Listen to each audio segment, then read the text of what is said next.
another presentation of our ventilator in our neonatal ventilator, particularly the other version or the lower model of our Infantstar. So as we discussed earlier, we have the newer version of Infantstar before. The difference between the two, the older and the newer model of the Infantstar Puritan Bennett, is the first one na pinresent natin is meron mga preset alarm limits. So almost the same lang yung mga knobs when it comes to setting of the inspiratory pressure, our background flows, PEEP, our FiO2 backup rate is almost the same with the other model. Sa ngayon, yung model na to is medyo older, so may kalumaan, pero but still the function itself is able also to ventilate pressure controlled ventilation. So ang kinaiba lang is the preset alarm. Hindi mo pwedeng iset yung alarm limits sa older version ng Infantstar.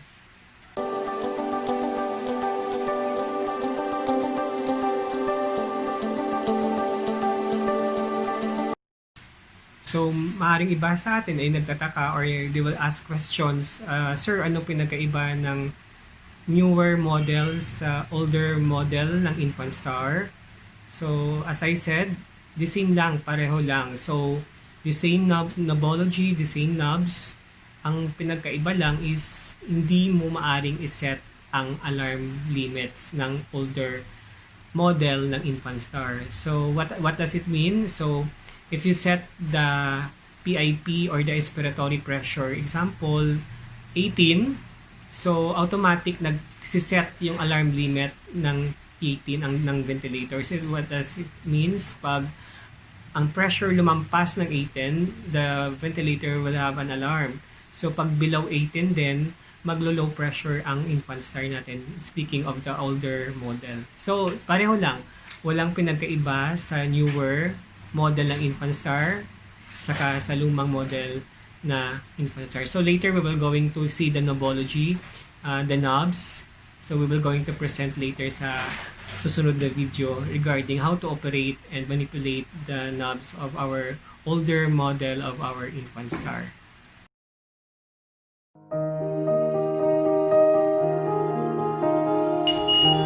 So here's the Infantstar, the older model. So first, sa pag-set ng mode, maraming lang siyang mode, no? So, we have still the two modes, the CPAP or continuous positive airway pressure, and we have the intermittent mandatory ventilation. So, laging ilagay lang ang indicator sa continuous flow.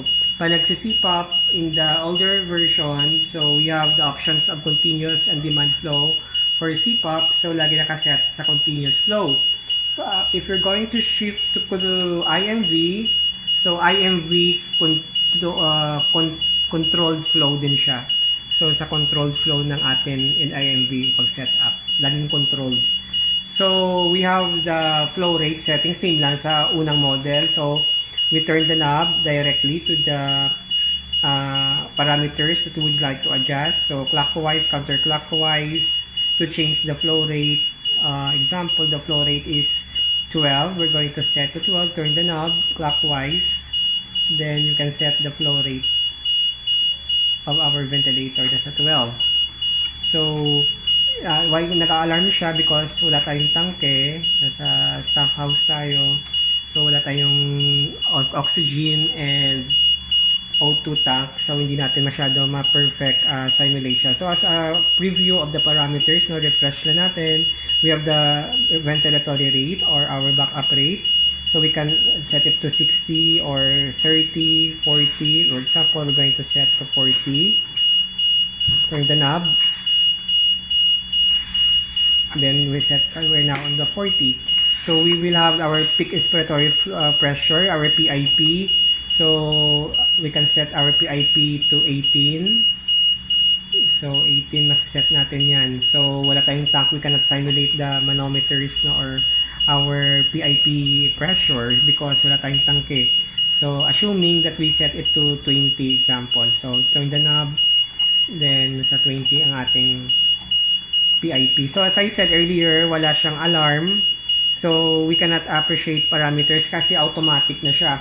If we're going to set the peak inspiratory rate or PIP natin sa 18, automatic ang alarm limit natin is 18. So hindi mo na kailangan i-alarm, automatic na siya. So we have the inspiratory time of 0.5. So 0.5 inspiratory time. We have our low inspiratory pressure. So based yan sa ating PIP, no? So kung may PIP of 5, so dapat ang low inspiratory pressure natin must be set to the lowest number based on our PIP. So same lang yung windows for monitoring. We have the CPAP, PIP window. We have the IE ratio kung gusto mo siya i-monitor yung IE ratio. We have the expiratory time and we have the post duration, no? So usually we are setting always sa PIP na makita natin na hindi bumababa yung PIP natin para to achieve the maximum PIP level. So ang window lagi standby sa PIP. So we have our alarm silence and we have our visual alarms. So this is very simple and user-friendly na ventilator. As the same din sa kanyang earlier version ng Infantstar. So we have our FiO2. We can regulate our FiO2 from 21% up to 100%. So turn na natin yung ating knob to achieve the desired FiO2. So the same breathing circuit, mga proximal line, the same siya yung pag-set up ng ating mga breathing circuits sa early discussion natin which I sent to you the early presentation of our Infantstar ventilator.